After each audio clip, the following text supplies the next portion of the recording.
আমাদের গোটাল শরীরে লক্ষ লক্ষ কোটি কোটি নার্ভ আল্লাহ রাখছে। তার মধ্যে একটা নার্ভের কন্ট্রোল একটা মাত্র আল্লাহ আমাদের হাতে দিছে। এখন যে কেউ বলবে আল্লাহ এত কেন কৃপণতা করলো, মনে হয় মাত্র একটা দিছে। আল্লাহ জানে যে একটা দিয়ে কাম হবে, সুপার। কিরকম? ওই নার্ভটা যদি আমি শান্ত করি, ও মুহূর্তের মধ্যে লক্ষ লক্ষ লক্ষ লক্ষ কোটি কোটি নার্ভ সবগুলো শান্ত করবে। খেয়াল করেন তো, একটু আগে কি বলছিলাম, সেন্টারে একজন যদি ভালো হয় সব ভালো হবে, একটা নার্ভ যদি শান্ত হয় সব শান্ত হবে, একটা যদি অশান্ত হয় সব অশান্ত হবে। এখন অনেকে বলতে পারে যে ভাই ওই নার্ভটা শান্ত করার বুদ্ধি কি? খুব সহজ একটা বুদ্ধি আছে, সেটা বলবো। আপনার ওই নার্ভটা আছে আমাদের ডায়াফ্রাম, বদ্ধচ্ছদটা পেটের এইখানে, মনে করেন ওইটার সাথে কানেকশন। এই জন্য পেট চিরে ওইখানে শান্ত করা লাগবে না, খুব সহজ বুদ্ধি দিছে। দেখেন আল্লাহ কত সায়েন্টিফিক। আমরা প্রতি মুহূর্তে শ্বাস নিচ্ছি না?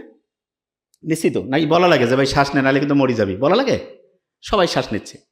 এই শ্বাসের সাথে ওই নার্ভটার কানেকশন দিচ্ছেন। দেখেন কত ইন্টারেস্টিং এবং কত সায়েন্টিফিক। পৃথিবীতে এরকম লোক আছে নাকি যে বাঁচি আছে কিন্তু শ্বাস নিচ্ছে না? এরকম আছে? শ্বাস নিবেই। আপনার কাজটা কি জানেন? যখন এরকম যে কোনো টেনশনের অবস্থায় পড়বেন, কিচ্ছু না, 3 থেকে 5 বার 10 বার বুক ভরে শ্বাস নিবেন, ধরে রাখবেন, ছাড়বেন। একটু করেন তো, এখনই ভালো লাগবে। নাক দিয়ে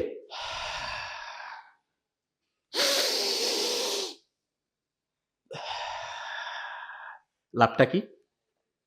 ফেরেনিক নার্ভ শান্ত হইল। সে শান্ত হয়ে চুপচাপ বসে থাকবে না, জেন্টেলম্যান সে। সাথে সাথে লক্ষ লক্ষ কোটি কোটি নার্ভকে শান্ত করে ফেলবে। এবং নার্ভগুলো যখন শান্ত হইল, বুক ধরপর কমে গেল, মুখের মধ্যে যে ওই যে মুখ শুকায় গেছিল সেটা কমে গেল, ঘুমের সমস্যা কমে গেল, মাথা ব্যথা অনেকটা কমবে। তারপরে অনেকের করছে যে মাথা ব্যথা কমতেছে না, কোনো সমস্যা নেই। কুসুম কুসুম গরম পানি, একটু পাহাড়িয়া স্প্রিং সল্ট লবণ দিয়া একটু খেয়ে ফেলেন, দেখবেন ওইটা যে ব্রেইনের মধ্যে কাজ শুরু করে দিবে। কিছুক্ষণের মধ্যে দেখবেন যে আপনার মাথা ব্যথা অনেকটা ইনশাল্লাহ কমে যাবে। ক্লিয়ার?